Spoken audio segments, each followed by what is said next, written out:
Assalamualaikum warahmatullahi wabarakatuh. Waalaikumsalam warahmatullahi wabarakatuh. Alhamdulillah, rabbil alamin. Wa bihi nasta'inu ala umuri dunya waddin. Asyhadu an la ilaha illallah wahdahu la syarika lah wa asyhadu anna Muhammadan 'abduhu wa rasuluh alladzi la nabiyya ba'dahu rasuluh. Allahumma salli ala sayyidina Muhammadin al-Fatih lima ughliqa wal khatim lima sabaqa wan nasiril haqqi bil haqq wal hadi ila siratikal mustaqim wa ala alihi wa sahbihi haqqa qadrihi wa miqdarihi al-'azim. Rabbi shrah li sadri wa yassir li amri wahlul 'uqdatam min lisani yafqahu qawli. Subhanaka la 'ilma lana illa ma 'allamtana innaka antal 'alimul hakim. Jamaah salat subuh rahimakumullah. Alhamdulillah wa syukurillah wa la haula wa la quwwata illa billah. Pada subuh yang berbahagia ini, alhamdulillah kita masih diberi nikmat kesehatan, kesempatan, nikmat aman, tentram, sehingga kita mampu melaksanakan aktivitas kita sebagai seorang abdi, yakni untuk bagaimana bertakarrub melalui ta'abbud, melalui ibadah. Bagaimana kita mendekatkan diri kita kepada Sang Khalik kita melalui sarana yakni salat subuh secara berjamaah. Alhamdulillah kita beribadah dengan rasa aman, nyaman, baik lingkungan dan badan kita. Maka itu kenikmatan yang sangat luar biasa yang tidak semua orang mampu untuk menikmati nikmat-nikmat yang pada saat ini yang kita nikmati. Maka ketika kita tidak mampu mensyukurinya, maka jangan sampai kita termasuk orang-orang yang kufur terhadap nikmat-nikmat yang begitu banyak. Salawat beriring salam semoga tercurah limpahkan kehadiran Nabi besar kita Nabi Muhammad sallallahu alaihi wasallam. Allahumma salli ala sayyidina Muhammad wa ala ali sayyidina Muhammad. Jamaah salat subuh rahimakumullah, pada kesempatan subuh yang berbahagia ini saya membawa kitab, buku tulisan dari Ustaz kondang kita, yakni Haji Abdul Somad LC.MA. Yang buku ini termasuk bestseller ya. Jadi di sini buku ini ada 99 tanya jawab seputar sholat. Jadi di subuh yang berbahagia ini, insyaallah kita akan membahas beberapa pertanyaan-pertanyaan yang langsung di buku ini langsung dijawab oleh beliau. Mudah-mudahan dengan kita mendengar, membaca daripada buku ini adalah menjadi wasilah, menjadi asbab kita untuk lebih menikmati sarana yang diberikan oleh Allah Subhanahu wa taala melalui Nabiullah Muhammad sallallahu alaihi wasallam, karena di antara rukun-rukun Islam wabil khusus as-shalah ini adalah langsung diterima oleh Rasulullah sallallahu alaihi wasallam. Maka di antara ibadah-ibadah yang disyariatkan oleh Allah Subhanahu wa taala kepada kita, yakni as-shalah, ini adalah ibadah yang paling mulia. Maka ketika kita menjalankan ibadah salat ini dengan baik, dengan tuntunan daripada Nabi kita Nabi Muhammad SAW, tentu apa yang menjadi hikmah, apa yang menjadi fadilah, keutamaan daripada orang-orang yang mengerjakan salat itu, tentunya kita akan mendapatkannya. Jadi tentang salat ini luar biasa, banyak penjelasan-penjelasan, di antaranya di Al-Quran dan hadis daripada Nabi kita Nabi Muhammad Sallallahu Alaihi Wasallam. Jadi salat itu adalah kedudukan nomor 2 ba'da atau setelah kita bersyahadat kepada Allah Subhanahu wa taala. Jadi di sini di buku ini bahwasanya seputar bagaimana sholat, kapan sholat dikerjakan, apa pengertian sholat, bacaan-bacaan sholat. Maka dari 99 pertanyaan, mungkin di antara pertanyaan-pertanyaan yang orang tanyakan kepada Ustaz ini, mungkin di antara pertanyaan-pertanyaan itu ada juga yang pernah kita bertanya. Maka di suku yang berbahagia ini, mudah-mudahan apa yang pernah kita tanya bisa langsung dijawab di sini. Jadi as-shalah, ya, salat itu pengertiannya adalah menurut bahasa adalah ad-du'a, ya, atau ad-du'a bil khair, doa untuk kebaikan. Sedangkan menurut syariat Islam adalah as-shalah itu adalah aqwalu wa af'alu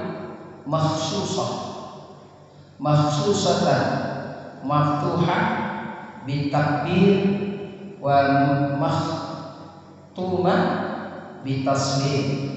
Jadi pengertian salat menurut bahasa adalah doa atau doa yang untuk kebaikan. Sedangkan menurut syariat Islam adalah, atau menurut syara adalah ucapan, aqwal wa af'al, dan perbuatan yang diawali maftuhah bitakbiratul ihram, yang diawali oleh takbiratul ihram dan diakhiri oleh taslim atau diakhiri oleh salam. Itulah pengertian, ya, secara bahasa dan secara syar'i bahwasanya sholat seperti itu, yakni doa dan sesuatu perbuatan yang diawali oleh takbiratul ihram dan diakhiri oleh salam, yang dimana akwalnya, ucapan-ucapannya, af'alnya khusus, ya, khususnya. Maka di sini tentunya kita dudukkan bahwasanya pertanyaan yang kedua di sini adalah apakah dalil yang mewajibkan sholat itu. Nah, ini perlu kita tahu, ya. Jadi di antara dalil-dalil, ya, yang ada di dalam Al-Quran dan hadis banyak, ya. Di antaranya adalah yang ditulis di buku ini, ada Ustaz Abdul Somad, bahwasanya ayat yang dikutip adalah yang terdapat di surah Al-Bayyinah. A'udzu billahi minasyaitonir rajim.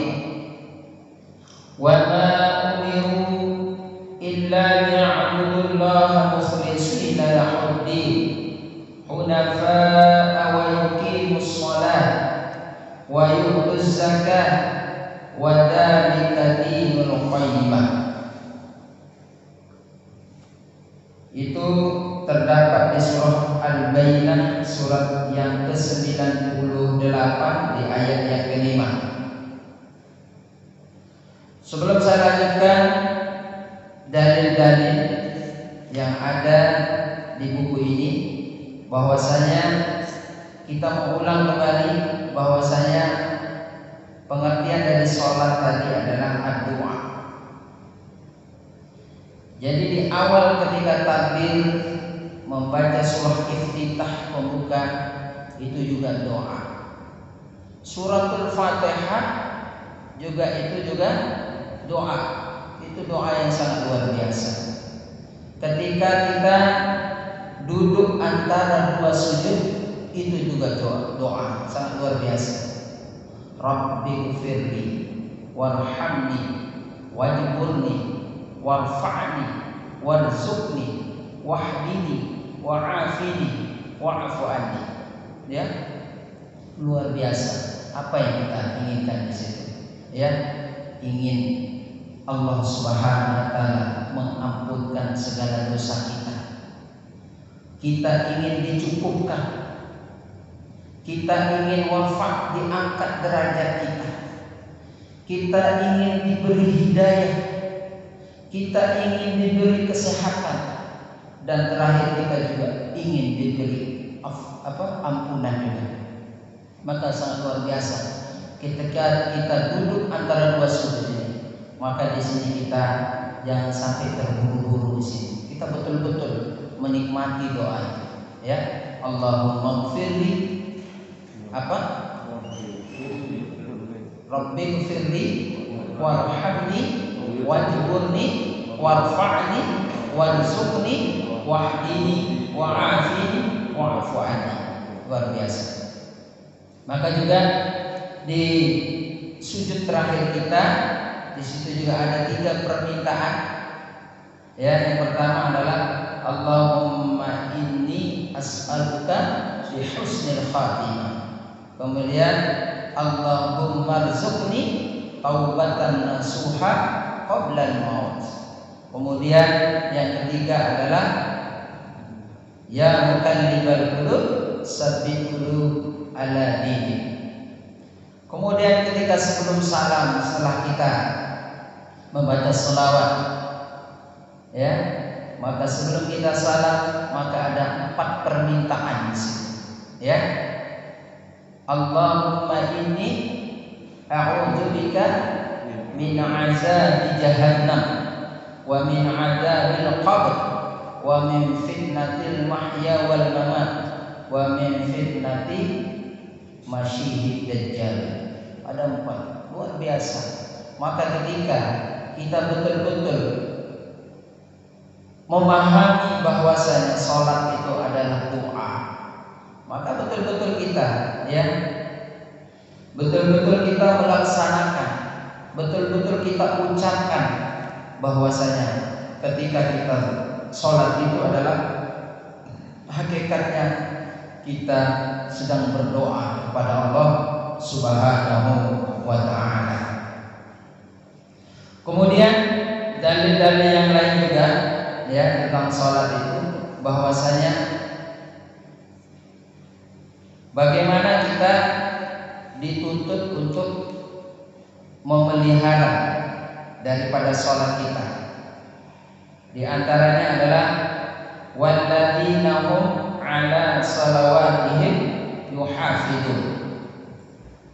Maka dan orang-orang yang memelihara akan sholat itu.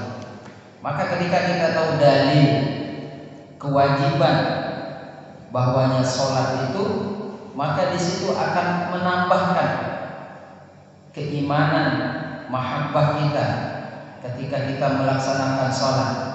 Maka ada 3 hal ketika sholat ini. Ada orang tenang-tenang saja, ketika meninggalkan sholat. Ini dicatat, ada 3 kriteria manusia itu ketika bagaimana melihat sholat itu. Yang pertama adalah ada orang yang tenang-tenang saja meninggalkan sholat. Nauzubillah, jangan sampai seperti ini. Ya, jangan sampai kita santai saja. Tak ada rasa beban di hati kita ketika kita meninggalkan sholat. Kemudian tipe yang kedua adalah kalau sudah sholat kok rasanya tenang. Ya, coba kita ketika kita misalnya aktivitas, apalagi sholat isya, kadang kita langsung tidur, ada kerisauan di dalam hati kita. Tapi ketika kita udah sholat rasanya kok tenang. Ya, ini kalau udah mengerjakan sholat kok rasanya tenang. Bagaimana tipe yang ketiga ini yang kita harus miliki? Bagaimana ketika kita melaksanakan sholat kita merasa tenang, ya, maka itu cuma ninah mendatangkan ya ketenangan di dalam hati kita. Mungkin ini yang berat ya, karena jelas di dalam Al-Quran itu wasta'inu bis-sabri was-shalah wa innaha lakabiratun illa 'alal khashiyin. Berat orang yang khusyuk itu. Maka minimal kita yang tengah tadi, kalau kita udah melaksanakan sholat rasanya tenang, minimal itu. Jangan sampai kita nomor 1, nauzubillah, ya, tenang-tenang saja ketika meninggalkan sholat. Tapi bagaimana kita setelah kita belajar meningkatkan keilmuan kita terhadap sholat ini, maka bagaimana kita menjadikan ketika sholat ini membawa hati kita menjadi tenang. Itu yang luar biasa, ya. Mungkin kita ke titik ini, ke nomor ini mungkin belum. Namun tidak ada alasan untuk tidak bisa ke sana kalau kita mau berjuang, berusaha, ya. Insyaallah mudah-mudahan kita termasuk yang ketiga. Amin. Kemudian dalilnya adalah fa'aqimus shalah wa atuz zakah wa'tasimu billahi wa maulakum fani'mal maula wa ni'man nasir. Itu dalil-dalil yang dari Al-Quran. Sedangkan dari hadis banyak ya. Di antara adalah sering kita baca di kitab apa namanya ini? Fadilatul Amal, ada di pasal tentang sholat, ada hadis ini yang artinya bagaimana pendapat kalian apabila di depan pintu rumah salah seorang dari kalian terdapat sebuah sungai dan ia mandi di dalamnya 5 kali setiap hari, apakah masih tersisa kotoran di tubuhnya? Maka para sahabat menjawab, tidak akan tersisa kotoran sedikit pun. Maka Nabi SAW bersabda, demikianlah perumpamaan sholat 5 waktu itu. Ya. Terus di hadis-hadis yang lain juga bahwasanya as-salatu imaduddin. Salat itu adalah tiang agama. Kemudian salat itu baina rajuli wa baina syirki wal kufri tarkus salat. Jadi pemisah antara seseorang dengan syirik dan kafir adalah meninggalkan salat. Luar biasa. Jadi pembeda antara orang syirik, orang yang kafir adalah ketika dia meninggalkan sholat. Ya, maka itu pembeda. Sholat ini pembeda kita, orang yang beriman dan tidak beriman. Kemudian hadis-hadis yang lain adalah bagaimana kita melaksanakan sholat itu. Hadis yang lain, shollu kama ra'aitumuni usolli, ya, sholatlah kalian sebagaimana kalian melihat aku sholat. Ya, kalau kita udah 1400 tahun yang lalu, udah 500 tahun yang lalu, ya, Rasulullah sudah menyampaikan ini, ya, sampai saat ini kita bisa melaksanakan seperti apa yang dilaksanakan oleh Nabi, itu berkat daripada para sahabat, tabi'in, tabi'in, para ulama, para ustaz-ustaz kita yang mencontohkannya. Maka alhamdulillah kita sampai detik ini masih bisa menegakkan sholat. Jamaah rahimakumullah. Kemudian hadis yang lain adalah wa ani bin Umar an Nabi sallallahu alaihi wasallam qala buniyal Islam ala khamsatin ala ayyuhadallah wa iqamis shalah wa ita'iz zakah wa siyam ramadan wal hajj. Ya, itu dalil tentang perintah daripada sholat 5 waktu itu. Jadi bahwasanya Islam ini dibangun dari 5 hal. Yang pertama adalah bersyahadat kepada Allah dan Rasulullah SAW, kemudian mendirikan sholat, kemudian membayar zakat, kemudian puasa, kemudian haji ke Baitullah bagi yang mampu. Itulah dalil-dalil tentang kewajiban sholat itu, ya, baik ya idlal, ya, kalau dalil itu satu, kalau idlal dari banyak dalil, baik yang kita kutip dari Al-Quran dan daripada sunnahnya Nabi kita Nabi Muhammad atau hadis Nabi kita Nabi Muhammad sallallahu alaihi wasallam. Jadi pada pertemuan yang di subuh yang berbahagia ini, ya, insyaallah kita hanya baru bahas tentang apakah sholat itu, tadi saya sudah bahas. Kemudian apakah dalil-dalil yang mewajibkan sholat tadi, maka saya sudah bacakan, baik itu yang terdapat di Al-Quran dan di hadis Nabi kita Nabi Muhammad sallallahu alaihi wasallam. Insyaallah bisa dipahami ya. Mudah-mudahan pertemuan kita yang singkat ini, yang sedikit ini, mudah-mudahan terlalu banyak nanti, ya. Paling tidak kita ada dalil kita, ada alasan kita kenapa kita sholat itu, ya. Belum hikmah sholat, apa manfaat daripada sholat itu, insyaallah mudah-mudahan di lain waktu kita akan bahas lagi. Kurang dan lebihnya saya mohon maaf. Terima kasih atas segala perhatiannya. Kita akhiri dengan doa kifaratul majlis. Subhanallahumma wa bihamdika asyhadu an la ilaha illa anta astaghfiruka wa atubu ilaik. Assalamualaikum warahmatullahi wabarakatuh.